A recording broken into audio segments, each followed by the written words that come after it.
இனிய வணக்கம். இன்றைய குறளாக பெருமை என்ற அதிகாரத்திலே நாம் பார்க்க இருக்கக்கூடிய 3வது திருக்குறள் 973. மேலிருந்தும் மேலல்லார் மேலல்லர், கீழிருந்தும் கீழல்லார் கீழல்லவர். மேலிருந்தும் மேலல்லார் மேலல்லவர், கீழிருந்தும் கீழல்லார் கீழல்லவர். வள்ளுவர் என்ன சொல்ல வராருங்க?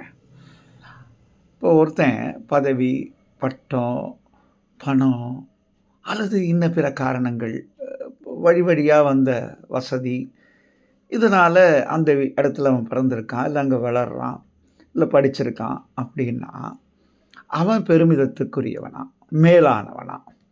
இல்லை இப்போ இருக்கக்கூடிய நிலைகளில் இன்ன ஜாதியில் பிறந்திருக்காரு, இந்த இதில் பிறந்திருக்காரு, இப்படிலாம் நம்ம வேறுபாடுகள் காட்டுறோம், அதனால் உயர்ந்தவனா? இந்த கேள்வி அந்த காலத்தில் எழுப்பு இருக்கார் வள்ளுவர். ஏன்னா நியாயமான கேள்வி தானே. இதிலெல்லாம் உயர்ந்திருக்காரு, இவர் மேலா? நம்ம அதுக்கு தான் மதிக்கிறோம் இல்லையா? ஒருத்தர் சமுதாயத்தில் அவர் எப்படி இருந்தாலும் அவருக்கு பட்டம், பதவி, பணம், இன்ன பிற வசதிகள் இதெல்லாம் இருந்தால் ஐயா ஐயா வாங்க வாங்க எல்லாரையும் விட்டு அவருக்கு தனி கோயில்லையும் தனி தரிசனம், அவர் எங்கே பார்த்தாலும் அவர் எழுந்து நின்று கும்பிடுறது, ஏன் அவர் காலில் விடுறது, அவரால் ஒரு காரியம் ஆகணும்னா என்ன வேணால் அவரை நம்ம செய்வோம். ஏன்னா அவர் பட்டம், பதவி, பணம், புகழ் எல்லாம் ஏதோ ஒன்று இருக்கார், கீர்த்தி ஏதோ ஒன்று இருக்கார். ஆனால் சான்றோர்கள் எதுக்கும் யாருக்காகவும் அவங்க இல்லை, அவங்களுக்காகவே இருப்பாங்க. பட்டதை பட்டுன்னு சொல்லுவாங்க, தப்புன்னா தப்புன்னு வாங்க, சரின்னு வாங்க. இவங்ககிட்ட நல்ல பேர் வாங்கணும், அவங்ககிட்ட அதெல்லாம் கிடையாது. ஆனால் அவர்கள் சான்றாண்மையிலே இருப்பவர்கள். அவங்களுக்கு வசதி இல்லை, வாய்ப்பு இல்லை, பணம் இல்லை, பட்டம் இல்லை, பதவி இல்லை, எதுவும் இல்லை. அவங்கள கீழான நிலையில் அவங்கக்கிட்ட வேறு, அதாவது புறச்சூழல்களிலே அவர்கள் எந்த வசதியும் இல்லை. ஆனால் எண்ணங்களில், ஏற்றங்களில், செயல்களில், செயல்பாடுகளில், பிறரை உயர்த்துவதில் தன்மையாக இருப்பவர் எல்லாத்துலேயும் அவங்க உயர்ந்து நிற்கிறாங்க. ஆனால் புறச்சூழலில் ரொம்ப கீழே இருக்காங்க. அப்படின்னா இதை எப்படி நாம் நிறுவி பார்ப்பது என்றால் திருவள்ளுவர் அழகாக சொல்லுகிறார். பிற நிலைகளில், சூழல்களில் நீ உயர்ந்திருந்தாலும் நீ குணத்தால் சான்றோன் இல்லை என்றால், நல்ல செயல்கள் உன்னிடம் இல்லை என்றால், கொள்ளத்தக்கனவற்றை நீ செய்யவில்லை என்றால், தள்ளத்தக்கனவற்றை செய்கிறாய் என்றால், நீ எந்த உயர்நிலையில் இருந்தாலும் நீ சாதாரணம் தான்யா. நீ யாரா வேணார், நீ சாதாரணமான.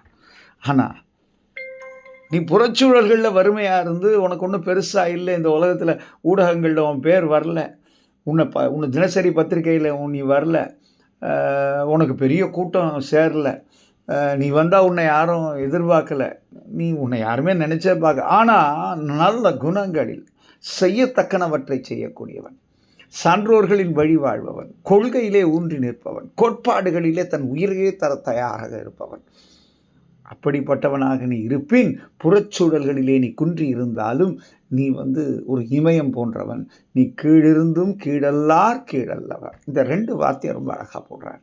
நம்ம சிந்திச்சு பார்க்கணும். ஆனால் இன்னைக்கு உலகில் இது ரொம்ப பொருந்தக்கூடிய ஒரு குறள். அப்படி தானே நம்ம பண்ணுறோம் இல்லையா? ஐயா நீங்கள் வாங்கன்றோம்.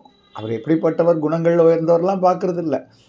அதனால் ஒரு காரியம் ஆகணும்னா என்னவன். ஆனால் அதுவே குன்றியவராக இருந்தால் அவர் அவர் நல்லவராகவே இருந்தால் கூட நம்ம அவர் கண்டுக்கிறதே இல்லை. ஏன்னா அவரால் நமக்கு ஒன்றும் ஆக போகிறது இல்லை. இந்த நிலை மாற வேண்டும் என்பதை அன்றும் வள்ளுவர் சிந்தித்திருக்கிறார். அதனால தான் இந்த குறள் இந்த உலகத்துக்காக சொல்லியிருப்பார். இனிமேலாவது சான்றோர்களை மதிக்க கற்போம். அதுக்காக யாரையும் மதிக்க வேணான்னு வள்ளுவர் சொல்லலை. இதை நீங்கள் எடுத்துக்கொள்ளும் பாங்கு அங்கே இருக்கிறது. கீழானவர்கள், கீழல்லவர் புறநிலையை கொண்டு ஒருத்தரை தள்ளாதீர்கள், அவர்களை இகழாதீர்கள்,